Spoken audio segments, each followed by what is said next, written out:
नवरा घर सोडून गेला आणि तो म्हणतो आता तुझ्याबरोबर राहायचं नाहीये. हो. आणि तोपर्यंत त्या बाईला ऍक्च्युअली काही माहितीच नव्हतं की असं का झालं. हं. तिच्यासाठी तर खूप शॉकर होतं.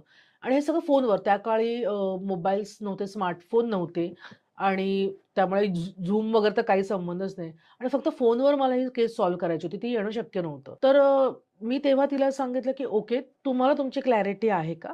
आणि मी तिला जसं हिप्नोथेरपीचा इथे रोल खूप झाला, की तुम्हाला डायरेक्ट संवाद नाही साधता येते. कारण की तो फोन उचलत नाहीये. हं. भेटणं तर दूरच, तो कुठे गेलाय हेही नाही माहिती आहे. तर मी तिला इथे बसून संवाद साधायला शिकवलं. त्या संवादातनं काय झालं, की हळू-हळू त्याने फोन करायला सुरुवात केली. अरे वाह! मग नंतर तो मुलाच्या नावाखाली यायला सुरुवात झाला, की मला त्याला भेटायचंय थोडा वेळ. मग तो संध्याकाळी जेवायला थांबायला सुरुवात झाली. हं. तिला म्हटलं, "तू मी सांगितलं तर ते प्रोसेस कंटिन्यू करायची." हं.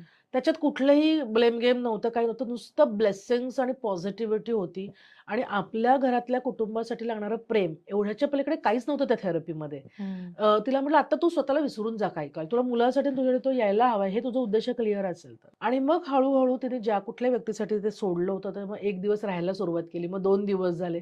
आता दे आर टुगेदर. हं. जिथे त्याला तिचं तोंड सुद्धा बघायचं नव्हतं. हो. अशा डेफिनेटली केसेस आहेत. आणि काही केसेसमध्ये असं पण झालेलं आहे, की ओके मला बरं झालं तुम्ही हे सांगितलत. आता मला माहिती आहे, की I can't live with this person. हं. म्हणजे मला कळत होतं, की मी स्वतःला दुसऱ्या ह्याच्यावर ठेवते आहे.